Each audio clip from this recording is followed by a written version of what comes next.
because we are magnets. We are always either repelling or attracting at any given time. I died at the age of 27, and I came back here by choice. And when you think of quantum physics, when I died, my soul going into that light traveled at over 300 million miles a second. That's the vibration of the other side. That's the vibration of your soul over there. From the city of Peaky Blinders, Birmingham, England, I would like to introduce you to Paddy Danda. As the world becomes more automated and the robots take over, it's imperative that we build the right human skills for the future. So pull up a chair, grab a samosa or two, and make yourself very uncomfortable.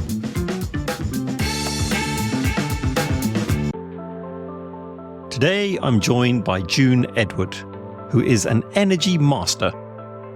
She has unique insights into the power of energy to positively impact relationships on both a personal and a professional level, and believes this power can be harnessed and utilized to help businesses, leaders, and teams to improve their overall communication, function, and productivity. So June, what's your superpower that you're bringing to this particular episode? Because you got me a little bit scared. I teach people how energy works because we are all energy. We are not the suit that sits here. We are the energetic being that's inside. And everybody that works in technology knows how energy works, how electricity works, right?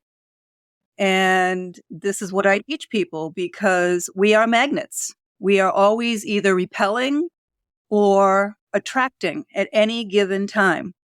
And we're like a piece of wire, if you want to go that route.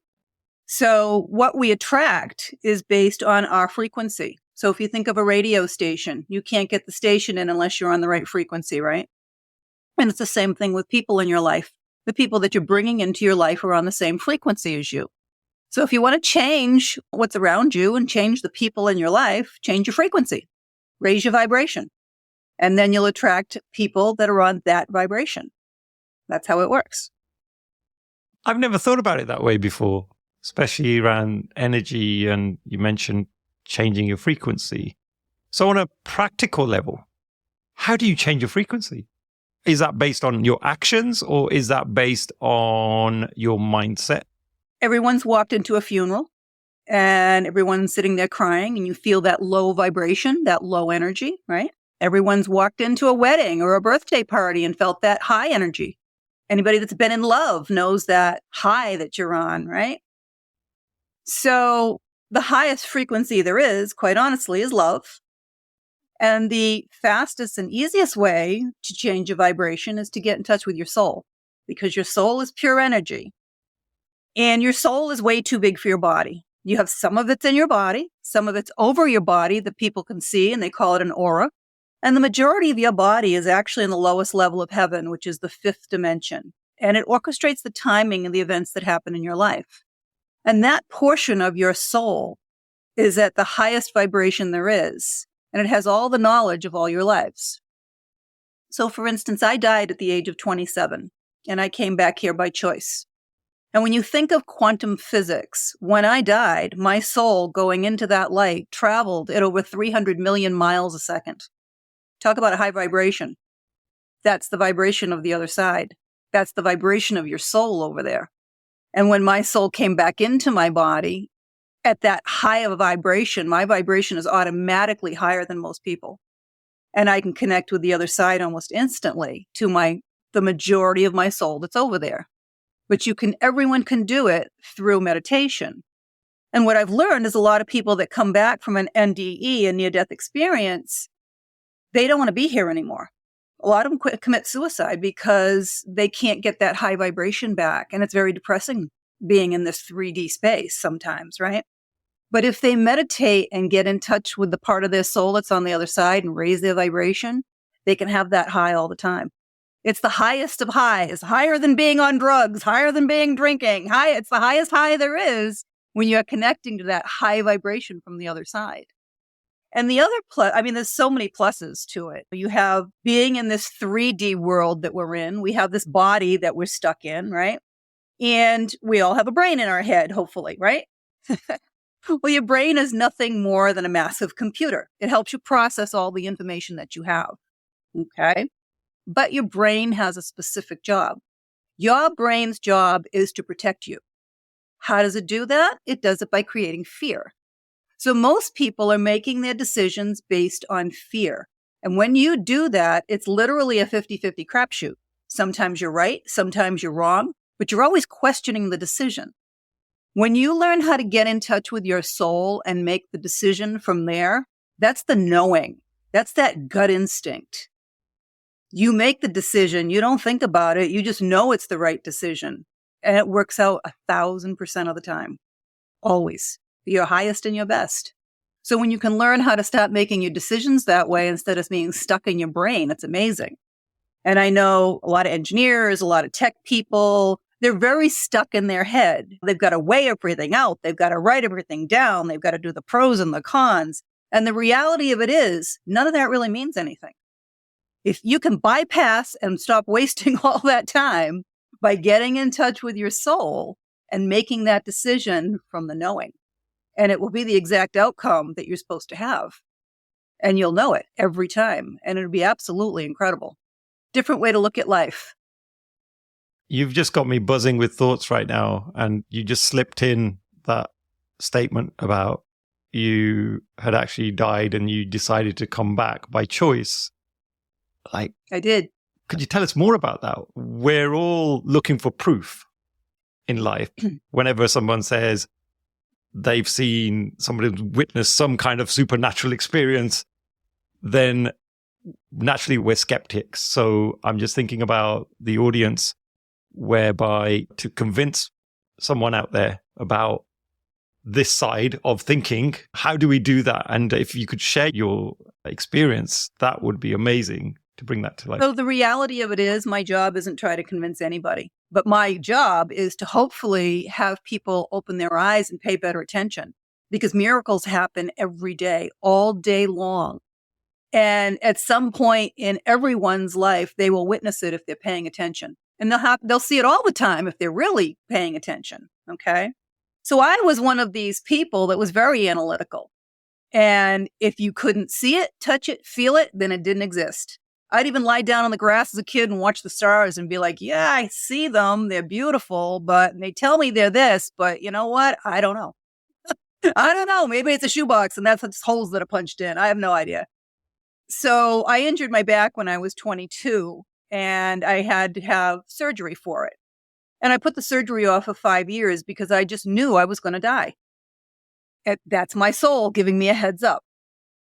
And it got to the point that I was told I had no choice. I had to go in for the surgery. And before I did, I told everybody, I said, listen, I'm going to die. And they're like, oh, no, you're just afraid, blah, blah, blah. No, I knew I was going to die. So the night before the surgery, I went in, they do an MRI test with a contrast dye to make sure that they have the correct area. And I told them that I thought I was allergic to the dye. I'd had it once before and I had a really bad reaction to it. I couldn't get off the table for hours. And they're like, oh, that's normal. That happens to everybody. What do I know, right? I'm 27 years old and you're the doctor. Next time I'm not. Next time I'm a little more insistent. So as soon as they administered the contrast dye, I immediately died. And I never heard the term near-death experience and never considered that because I knew I died.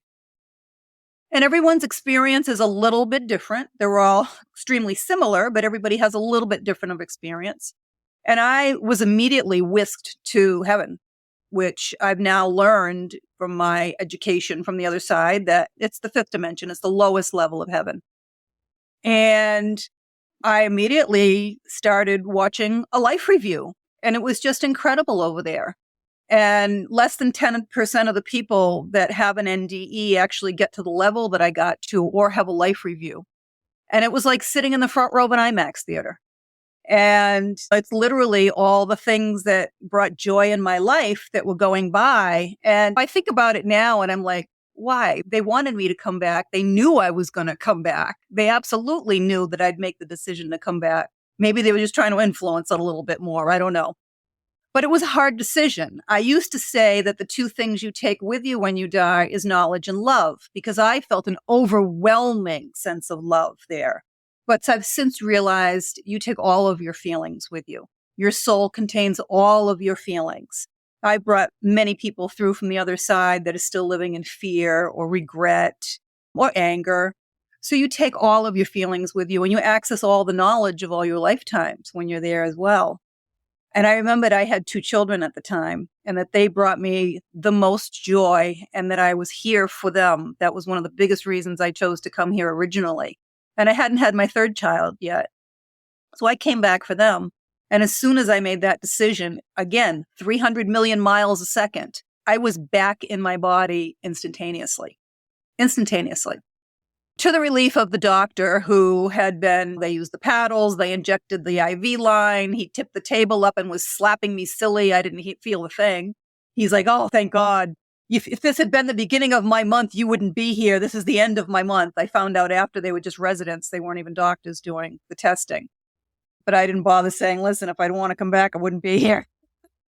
I literally was told on the other side that it was not my time and I could come back if I wanted to or I could stay. Most people, I understand, also don't get that choice. If it's not their time, they just immediately are whisked right back. Wow. Again. A little crazy. Yeah, but I wouldn't say crazy. I would say mind-blowing. It took me years to be able to talk about it. I stopped bawling my eyes out because all the emotion and feeling would come back from when I was there. I couldn't talk about it for years, literally. It's just incredible.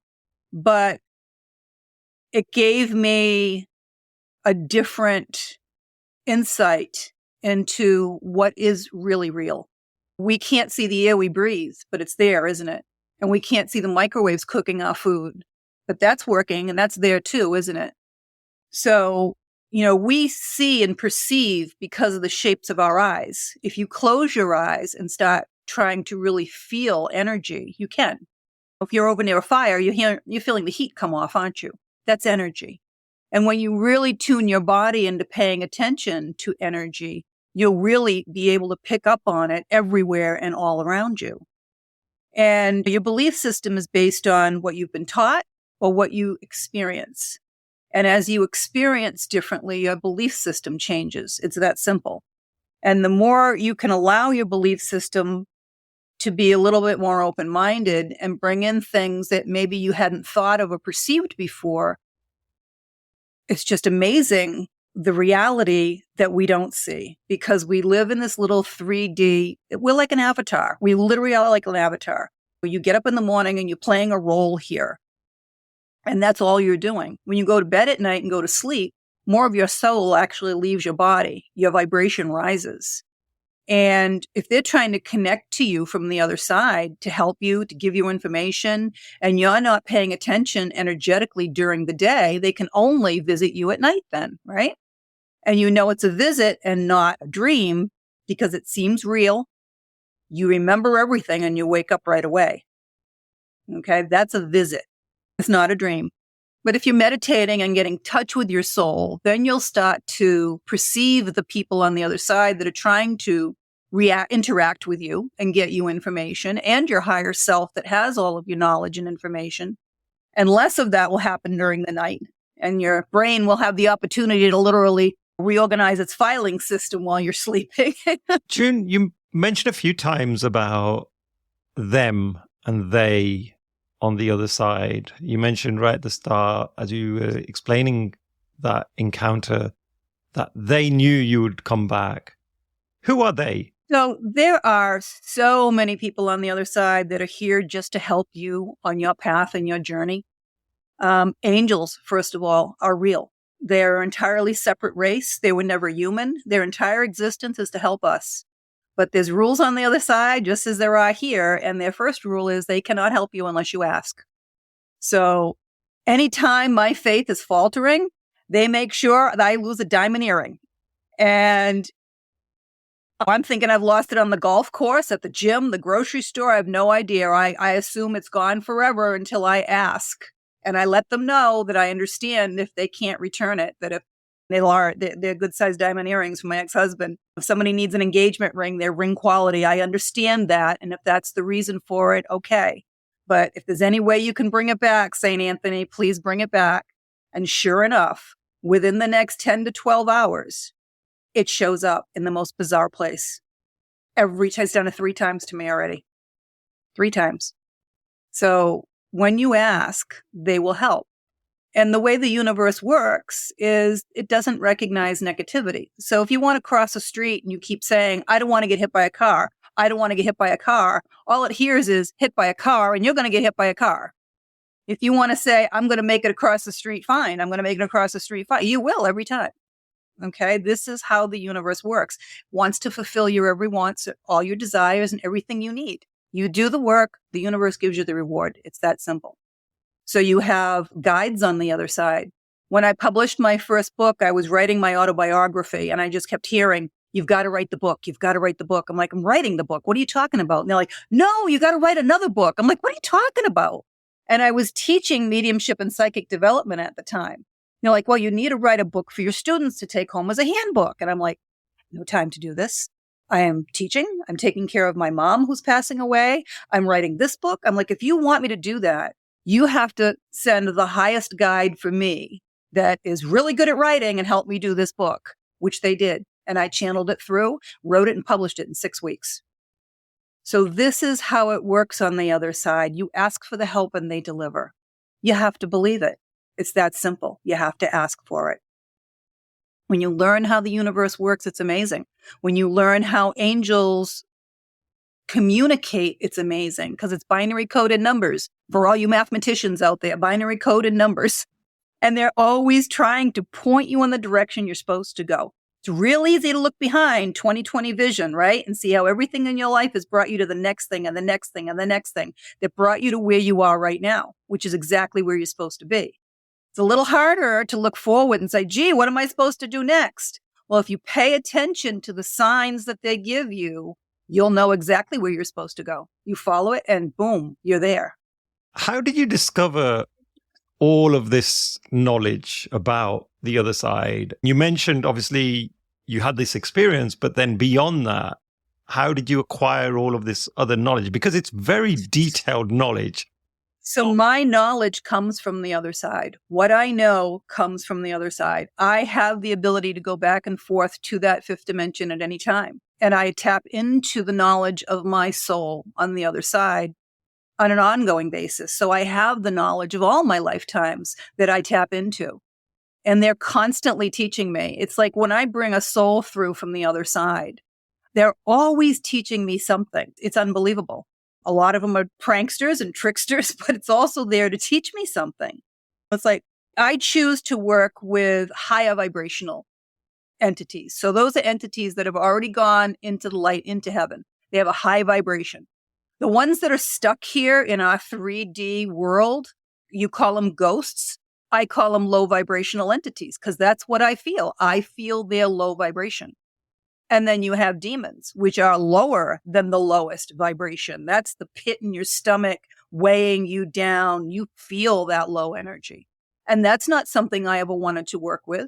However, everything in the universe has to stay in balance. And it's part of my education. If I'm going to work with the higher energetic beings, I have to learn that the lower energetic beings also are real. They exist and how to work with them as well and how to protect myself from them. Otherwise, I wouldn't be able to tell other people how to protect themselves.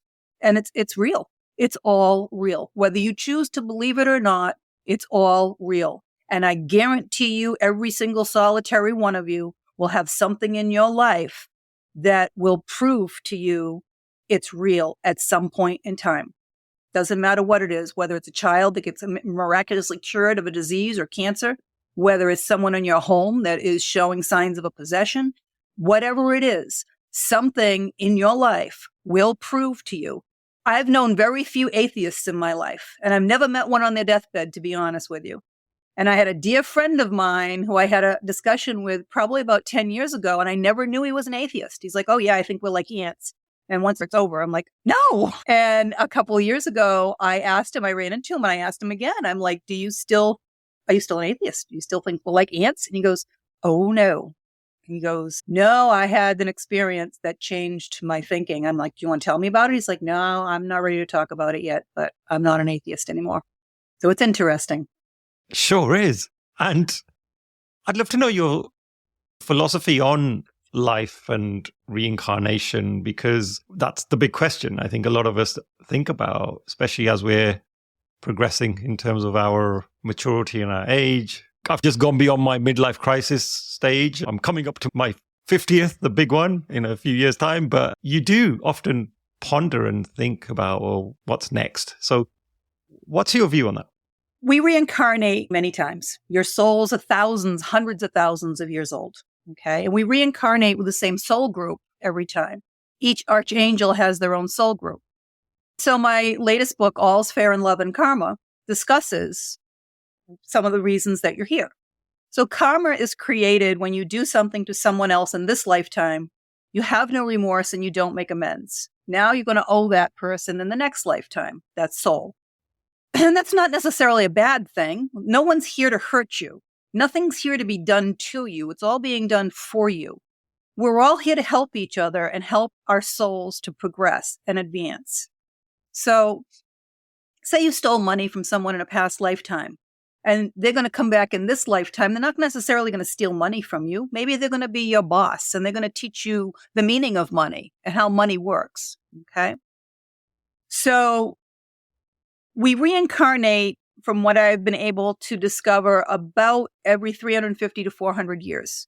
Time is very different on the other side. It doesn't really exist the way it does here. We've created it here. There are exceptions to every rules. I did try to bring a little girl through years ago who was a murder victim. Couldn't bring her through. Her family finally came through to tell me she'd reincarnated almost immediately after she'd been murdered, which is unusual. It's unusual. But we come back here for many reasons. We come back here for a mini vacation, first of all, because you're on the other side and you don't have a body. So there's things you can't do. You can't smell. You can't taste. You can't have sex. So we come through for that. We also come through to pay back the karma that we owe to other souls to help them learn their soul lessons or learn our own soul lessons and help each other and have fun. Okay, those are the reasons that we came back here. And you're here for a very short time in the blink of existence, less than 100 years for the most part. So we come here to learn 5 lessons, which are outlined in my book. And we learn our lessons faster here than we do on the other side, because time is shorter here. And we learn it faster still within relationship. And that relationship could be anyone. It could be with your employer, your family member, a significant other. We're all in different types of relationships. So there are 3 different types of relationships. The first one is the karmic relationship. And a karmic relationship is strictly to teach you a soul lesson or you teach them. And it's a karmic relationship because it never really feels right. It always feels like there's something missing. You're looking for the red flags. You're waiting for that other shoe to drop. And as soon as one or the other person has learned their soul lesson, the relationship ends immediately. It's like you wake up one morning and say, what the hell do I even have this person in my life for? If you've both learned your lesson, it ends amicably. If only one or the other has learned their lesson, it ends, but it's not going to be amicable. Then you have a soulmate relationship. Same thing. You're there to teach or learn, but it also is there to afford you some love and some affection during that lesson. And a soulmate relationship can last a long time or not. It really depends on what you've written into your life plan. So it doesn't have to end once the lesson is learned. So the universe wants you to think you have choice, right? But your only choice is to delay your lessons if you're stubborn. Then we have a twin flame relationship, which is extremely rare. There's too much misinformation on the internet about it because of all the movies and books. Everyone does not have one. It's one soul that's split in 2 on the other side. At some predetermined time, they will meet in this lifetime. It will be extremely passionate, extremely sexual, extremely psychic. It will throw your entire world upside down and put you on the path that you're supposed to be on. And it only lasts for a few weeks or a few months max. And then it's like you're ghosted. And if both people are able to learn all their lessons and get on the path they're supposed to be on, and it's a higher path than most people, it's helping humanity, then they'll have an opportunity to reunite in this lifetime. Otherwise, they're going to have to wait till they get to the other side again. Most do not reunite. So it's not something everyone should be, yay, I want one. No, a lot of work.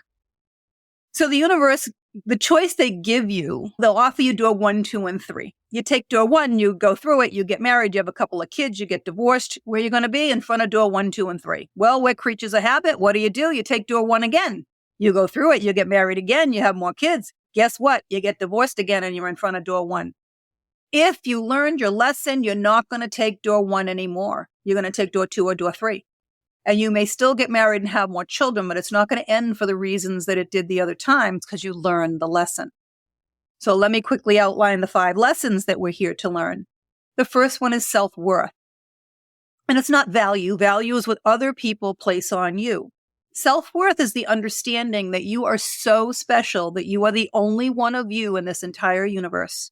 And they felt that you were needed here for something. That's pretty special. Even if you were an identical twin, you have differences, different likes, different thoughts. And now I've learned different fingerprints.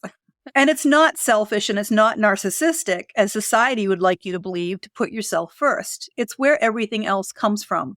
If you can't put yourself first, you just won't be here to help anybody else. How foolish is that? And it's also the understanding that no one has power over you. I don't have the power to make you love me. I don't have the power to make you hate me. That's all on you. No one can make you happy but you. It's not, I want a girl to make me happy. I want a guy to make me happy. I want a job to make me. No.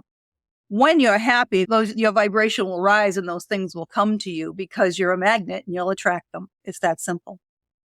Then you have trust and communication. And you have to trust first that there is a higher power and that there is a plan and that you made the plan. And again, everything that's happening is happening for your highest and best. It's not happening to you. However, if you're a little stubborn and you can't stay on your path, then yes, the universe will step in to give you a little push to put you on your way.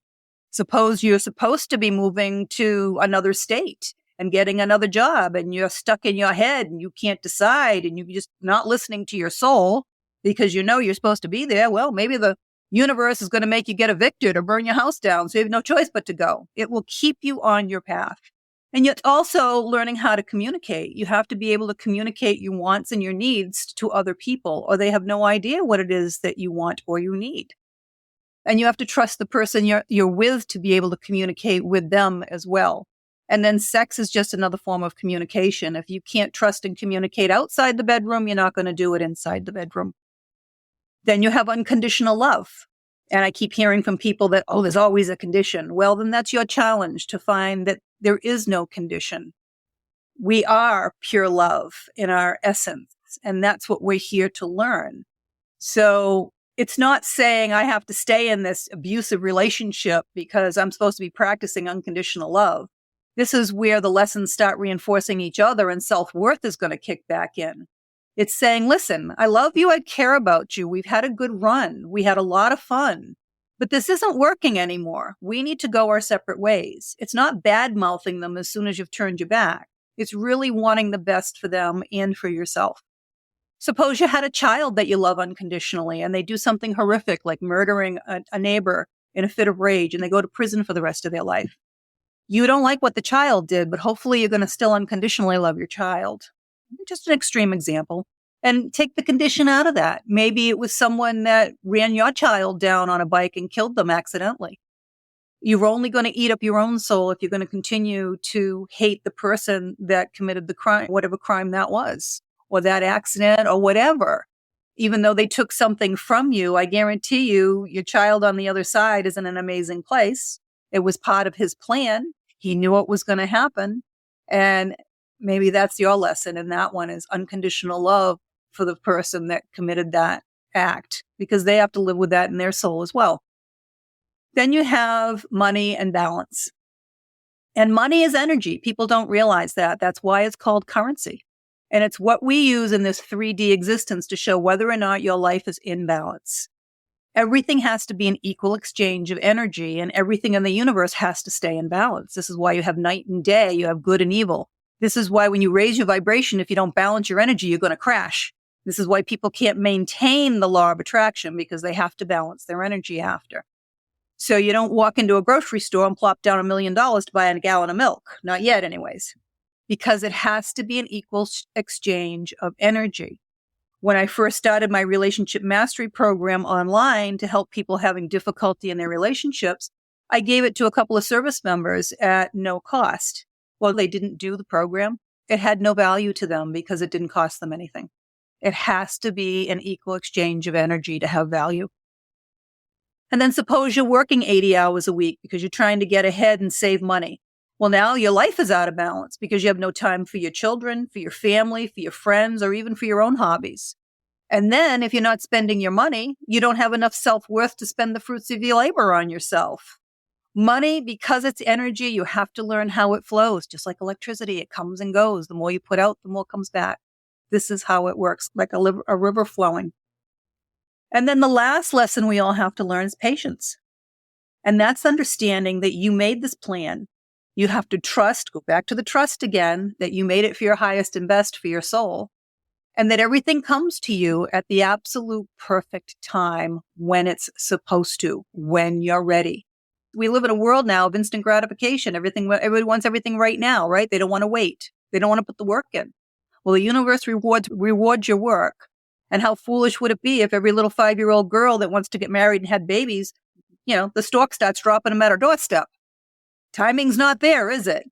You have to be patient and trust the timing, that everything will happen when you planned it. Maybe you're getting up there in years and you haven't been married and you haven't had children and this is what you really want.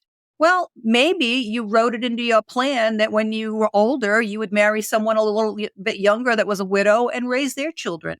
You don't know. You just have to trust that whatever's happening in your life, you planned it this time for whatever reason you wanted, whatever ride you wanted to take on this adventure and this journey. And you have to trust that. If you knew everything that was going to happen every day, you wouldn't get out of bed in the morning, would you? It wouldn't be any fun. If someone's out there thinking, hey, you know what, this is super interesting. I'm really reflecting on my own situation and I have felt situations where there is this other side and this connection. Like, what advice would you have for them to be able to then further enhance that as an ability? Well, the first thing I would recommend is go to my website, juneedwood.com. There are lots of videos that you can watch. There's videos from my students that you can watch. There is a free webinar you can sign up for and take that talks about energy a little bit. And if you resonate with that, you're always welcome to sign up for a call with me to see if you're a good candidate for the Relationship Mastery Program. There are links to all of my books on my website. I would recommend that you start with A Night on the Other Side, which will help you enhance your own psychic ability. Everyone has psychic ability. Everyone has mediumship ability. It's like playing a piano. Some people sit down and just do chopsticks. Other people want to apply themselves a little bit and learn a couple songs. Other people really want to get ahead and they can be a concert pianist. And then you have people like me, that's the child prodigy that sits down at 6 years old and plays Mozart. So you can enhance your abilities and learn how to get in touch with the other side and learn how to raise your vibration and prove your life amazing. If you watch the videos on my students, their stories are just incredible, absolutely incredible. What your life can be when you learn how to work with the universe with energy and listen to your soul. Oh, thank you for that. And we'll include that link in the show notes as well. So make it easy for people to find that resource. In terms of the world out there, why has this not been popularized in the mainstream as much as it should? If you want to go back thousands of years ago, it was commonplace. We didn't have all the chemicals in the food. We didn't have the fluorides in the water. Your pineal gland wasn't blocked. And everyone had psychic ability. If dad was out working in the field and plowing and mom needed him, she'd just think, hey, I need you in the house. And boom, he'd hear it and come in. The kids, the same thing. If they're out playing, mom'd be like, oh, it's time for dinner. And the kids would come running. It was commonplace. And it's just like in Japan prior to World War II. Every single family member was taught Reiki because Reiki is energy work. And they've proven that you could heal burns on someone's body by doing Reiki round the clock faster than we can do it with modern medicine. Yet they were afraid of that. The people that were in power were afraid of it. So they literally wrote it into a bill when they ended the war, claiming the United States didn't want people teaching Reiki anymore. And it became illegal, believe it or not, in Japan. And it was the same thing in every country. The powers that be are afraid of people having abilities that might know what they're doing and going to beat them to the punch if they're doing something evil, right? Because the war has always been evil and good in this world, always. And now it's out of balance. So now we're really seeing it. And they used to burn witches, right? What were the witches? They just had more abilities than other people for the most part. They certainly weren't evil, but they wanted to get rid of people that were threatening their power. And that's what's happening. So evil is in control. It's good. Good will always win. God will always win. Whatever you want to call them, there's only one. Good will always win. We will always prevail. We're having a mass awakening right now of people. I can't tell you how many shows I've been on. My book was a bestseller because people want to know, why can't I do this? You can. Absolutely. Everybody can. But they didn't know. They've been taught, oh, it's evil. Stay away from it. It's something dangerous. No, it's not. It's not. The closest I can think of from what I've seen out there is sometimes twins, they'll say, I know what my brother or sister is thinking. Yeah, there's a very psychic connection. Well, mothers. So they've learned that mothers have an extremely psychic connection to their children because they literally have their child's DNA in their body. And their child has their DNA in their body because they are a part of each other. They were born of the womb. And they've proven that you have each other's cells. You have your child's cells literally in your brain, apparently, from going through your bloodstream. So yeah, moms have this extremely psychic connection with their children. And it's uncanny sometimes. You know things happen. Boom, you pick the call. You're right all the time. And the more you understand what's blocking your psychic ability and the more you get in touch with your soul knows everything. So the more information you'll have, the more psychic ability you have, the more you tune into it, the more you understand energy, the more you feel it, because it's all energy. All energy. You are the radio receiver. You're receiving the energetic messages. That's what psychic ability is. Oh, fantastic. Well, June, we're fast running out of time. So I just wanted to give you one last big question before we wrap up. If you could give yourself some advice when you were a lot younger, say if you were growing up at the age of 21 and you look back now, what would that be? It would be to learn how to trust my gut instinct, not take everything so seriously, and enjoy my life. Oh, nice. Short but sweet, but powerful. June, it's been a pleasure. I don't feel I've actually hardly said anything on this episode, and that's because the topic is so fascinating and sometimes need to listen and take it in. So I'm going to really enjoy editing this episode because that's where I get to cement some of the messages as well. So thank you so much for your time today. Thank you for having me. I appreciate it. And thank you for listening, everyone.